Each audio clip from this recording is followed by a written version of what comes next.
The best way to set yourself up for a successful interior design project is to make sure that you nail that briefing session. In today's video, I want to take you through a step-by-step or more like a question-by-question process / checklist to make sure that next time when you walk away from your initial briefing session, meeting, video call, you are confident that you can deliver exactly what your client has asked for. Hello everyone, welcome back to Space for Edit. On this channel we talk about all the things that they don't teach you in design school but you need to know in the real world. I am a big believer in a very strong concept, and very strong concept starts from the briefing meeting. You don't have a concept if you don't have a brief. So at this stage, the beginning, the discovery phase is where you start the conversation with your client that you're going to be continuing throughout the project. It's so important to remember that things change throughout and you have to stay flexible and adaptable, but having a really strong starting point really sets you up for a successful project. Okay, so the video will be more like a checklist. We'll go through all the questions that might arise that you need to ask, the information that will be good to have. Let's start with talking about how to actually have this conversation, how to handle this process. My number one golden rule is to let your client vent,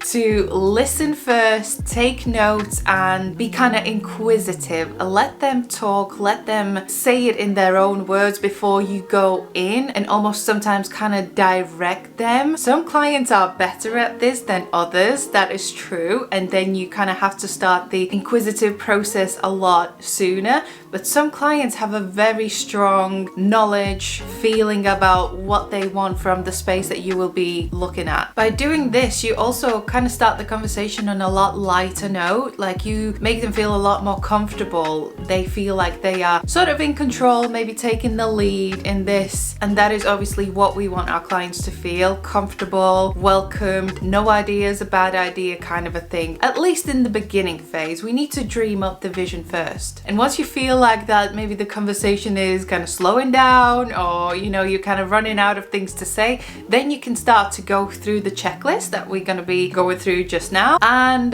make sure that you either note the things that you've already talked about or ask the questions that still have not got an answer for. Okay, let's take a look at the information that you need to have after you walk away from this conversation. I have broken down this list into 3 main sections. First is general information, creative design, and management. Not the project management that you might be thinking of on site, dealing with trades and doing all the things. No, it's more like an inward, in-house management, how you are going to be managing the project and your whole design process kind of thing. You'll get it once we get to it. I'm just gonna take my little handy laptop closer to me for this section because I kind of need this to be a 3-way conversation, if you don't mind. The first thing on the general information checklist, we have overall brief in the words of a client. We already captured that before, but I just wanted to pop that in here so you can put a big tick next to it. So that is done. Next we have the overall description of the space. So where are you? What does the space look like? Geographical location. So we are actually zooming out. Where are we? What is the city? What is the town? Village? What is the actual address? You will need that for all of your documentation. So that kind of information, almost like go on Google Maps, take a screenshot. Then location within the building. So very often you will be looking at a certain space. It could be like the 3rd floor of a big grade 2 listed building. So you need to know that location because first of all, you will be thinking about how are the actual end user going to be getting up and down. Is the whole client journey throughout the space? And it's also the practical things, like once this is going to be installed, everyone will have to get up there and do the works and get down. So this is a good information again in general to have to pass on to your trades. Once you're going to be getting some quotes, they need to make sure that their people know that they will going to have to either get up 3 staircases or they will have to fit in a lift to get up to that 3rd floor.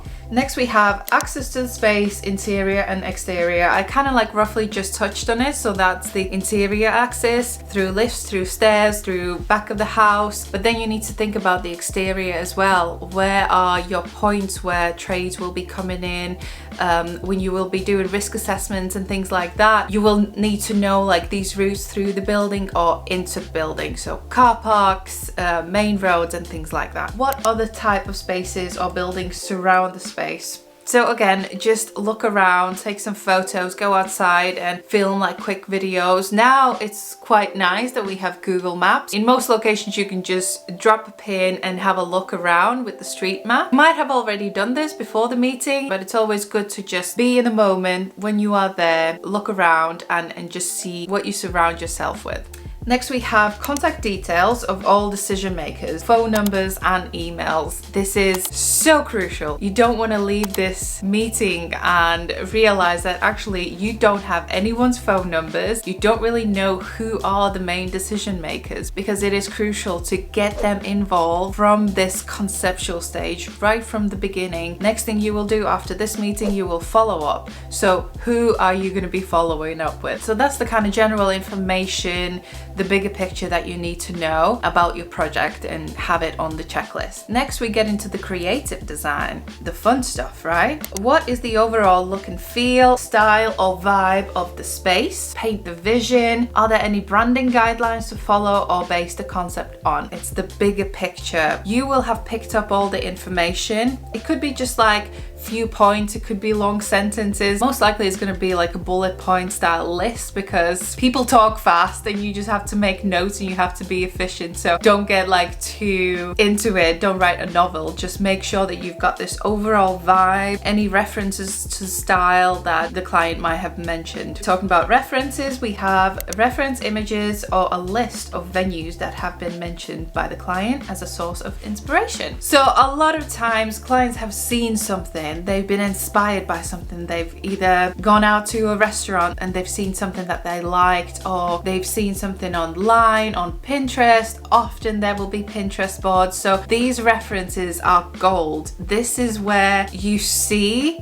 what your client sees. It's the best way how to start a concept, in my point of view, a concept that will go along the vision that your client has. And if they don't have anything, do encourage them to look around, maybe give them some prompts that they can do, like for the next couple of days, to go around and look and see where they get inspiration from, because it's so important to involve them. Words don't often translate into the same thing that's on here, and if that doesn't match, if the brief doesn't match to the vision that they have, then later down the line you will have done work that they are just not happy with. This has happened often. So reference images, Pinterest boards, anything, a list of venues. They might not have it now, but you might need to follow up for that information. Space planning / functionality of the space. What does it need to do when in use? What improvements are we looking to achieve? What activities will be carried out within the space? Zoning and destinations. So this is all about functionality. The layout. Later on, when you sit down, you start planning your floor plans, your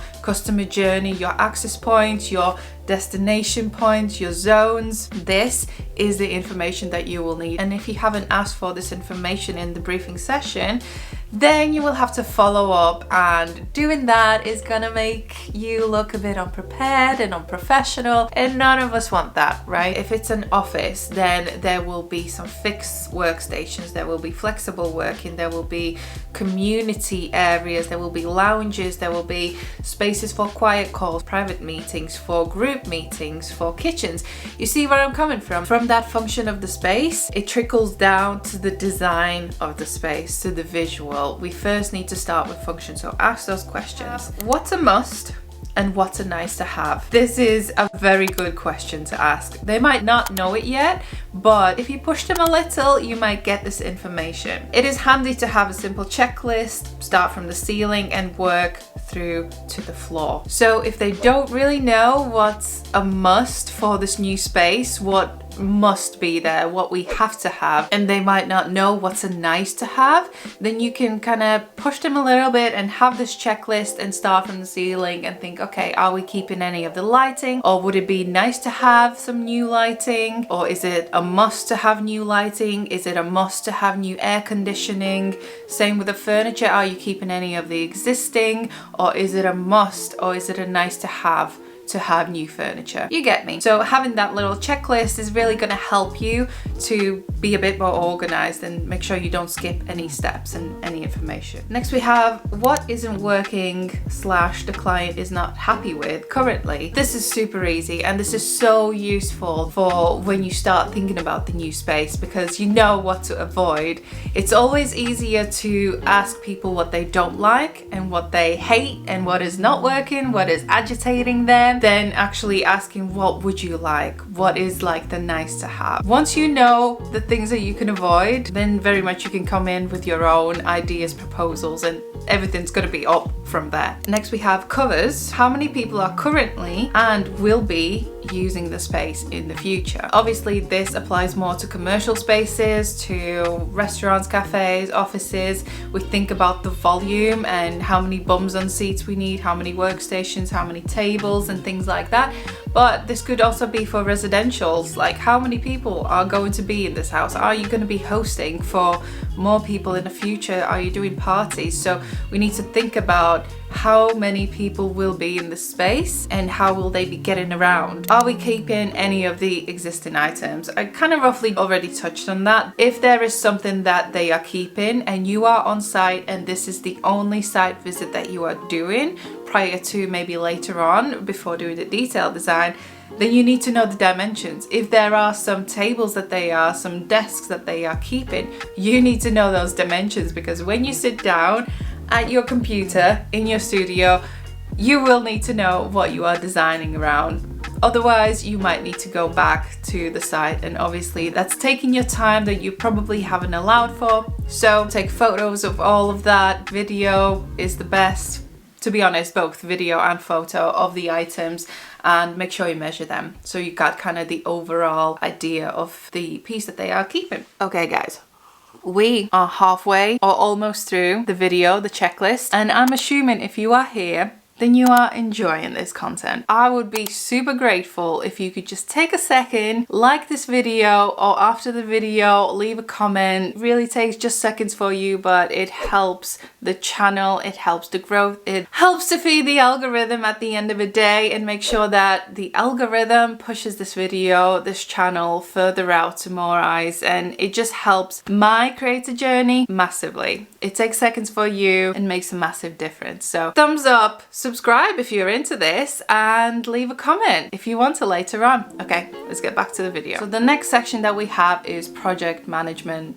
/ just management questions. First one on the list is project type and outcomes. Is it concept only, concept in detail? Is there any project management involved? Will you be ordering and managing any goods? Will they need you for final touches and styling? And will you be managing contractors? This is very much asking the client, what do you, Mrs. Mr. Client, want me to do? Am I coming in to only just do the concept, paint your vision, source some materials? Do you want me to come in and do the specification, or do you actually want me to come in and do the whole lot? So am I managing any trades, the orders, the actual installation of the project?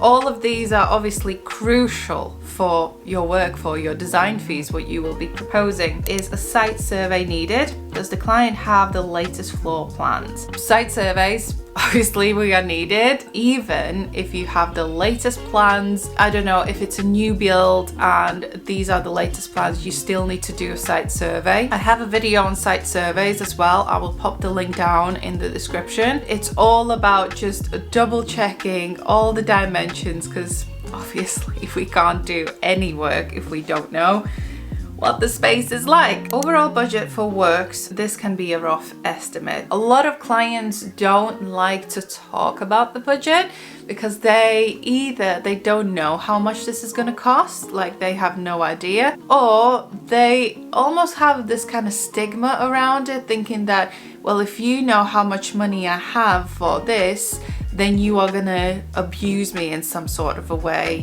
whether you're gonna take bigger margins or whatnot. It's almost like this distrust. I don't know why, it just is like that.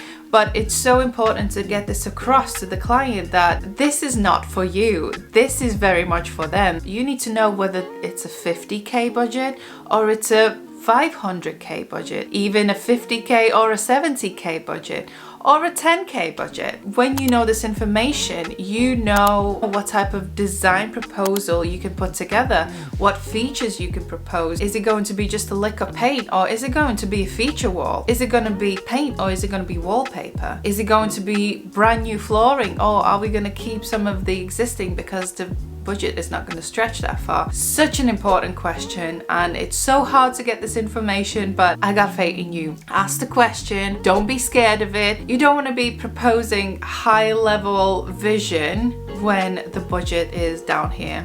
And same the other way. You might be just giving some mediocre ideas, but actually they can afford the good stuff. They can afford to go all out, blue sky thinking and all that. So ask that question. Next, timeline, desired time to start and / or finish works.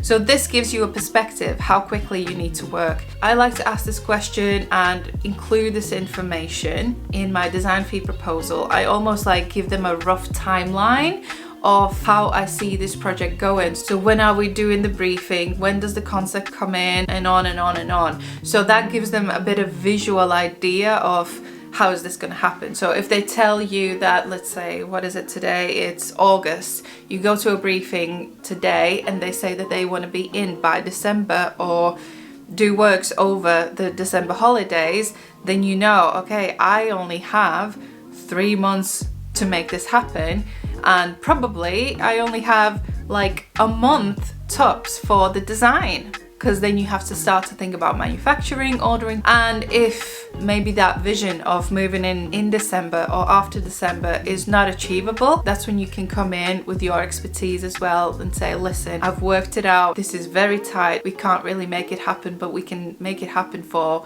end of January or mid-February. You are showing why they are trusting you to come in and do the work, because you know you are the professional here. Stand your ground. Anyways, we digress. Let's go on to the next one. Next we have how intrusive the works will be. Think about what specialists have to come in to help. M&E, structural engineer, architect, asbestos survey, planning application, plumbing, is it a listed building? All of these boring questions are the questions that you need to know if you have been asked to come in and do more than just paint the vision for concept. So if you're going into detailed design, this means that you really need to think about, well, this is a grade 2 listed building, I can't really do much of intrusive works. Or maybe this building is falling apart and we need to call in a structural engineer, an architect, to come and have a look at this place. So you might not be doing those works, but if you are involved in more than just a surface level, you need to know that these people will be coming in, and sometimes you will be the one who's managing them. So obviously you need to allow time, you need to allow cost for these professionals to come in, to pay them to outsource them. And to wrap this all up is social media. Is the client happy with the process and the final project to be shared online? Do you need to sign an NDA? This is so important, especially now in the digital age where we love to share things and we love to document the process, and you should. If you know anything about me, this channel, the way that I work, I am such a fan and advocate of documenting your process, showing it, be authentic online. But if your client does not want you to share any of this, it's their right to do so, and you have to have their permission. You have to ask the questions. You can't really go online and start sharing everything if you haven't asked this question. And it's better to have this conversation now at the very beginning, when you are just having this sort of light-hearted conversation, especially because you can start documenting from this day. You might have even documented some things from before this, like the initial kind of reach out, whatnot, but you need their permission. So ask this question. There will be times where you will have to sign an NDA just because it's just the nature of this business that happens a lot, and unfortunately then you can't use anything. There might be some maybe things that you can, you know, say, can I just share like a snippet or whatnot, or maybe it's just a final project that you can share. Maybe you can't mention their name, the company, the address, but you can talk about the process and, you know, use it as an example. There are ways how to go about it and just have this conversation, because that is the time that we are living in. And I actually know of designers who have turned down opportunities because they can't share the work that they are doing. So if you think about it, your business is going to be mostly growing from word of mouth, from referrals, from your portfolio. So if you are working on a project for over a year, it's a brilliant opportunity, but you can't share a thing about it, then all of this work is just going to sit there within that time frame of a year. You will get nothing out of it. You might get more leads if the client is giving you referrals, but you can't share it to the outer world. So in a way, some companies are in a situation where they can go, listen, we have another project sitting right here that has given us all green lights, and we will actually make a lot more return from all of that work than from this super exclusive job. That's not all of us, but there are designers out there, just in case if you are wondering. So those are all the things, all the information that you need to know to have a really strong start for your concept design stage. You might not have all the information straight away. That is absolutely normal, but you will have this checklist to go back to and follow up with. So it might be that you not have the floor planned already, so that's something you can follow up. Maybe the inspirational images, maybe the details of the whole team that will be involved in this project. But as long as you've got one or two, I would say have two contacts, just in case the one is on annual leave or doesn't reply, then you can reach out to the second one. But there might be others that need to be involved in the conversation in the design process. There are things that you will be following up and that you will need to give the client a bit more time to gather. But as long as you've got this checklist in your pocket, you should be ready, set, go, ready for the concept stage. Speaking of the concept stage, that is going to be the next video in this little mini series about design process. First video in this series was the REBA plan of work. So that's where I kind of spoke about the whole process according to REBA. So now we are taking a deep dive into it, and I'm taking you step by step, stage by stage. So today we discussed the briefing session. Next time we will look at the concept design, how to create a concept, what to do, what not to do. I might give you some examples of the concepts that I've done in the past, just to explain the topic a lot better, and then we will carry on the process. So if that's something that you are interested in, make sure you subscribe, turn the notifications on, and come back and watch the videos. So that's today's video. Thank you so much for sticking through. There's a few more videos that you can get into. Like I said, there's some in the description box, something that's more related to this content. But if I don't see you there, then I'll see you in the next one.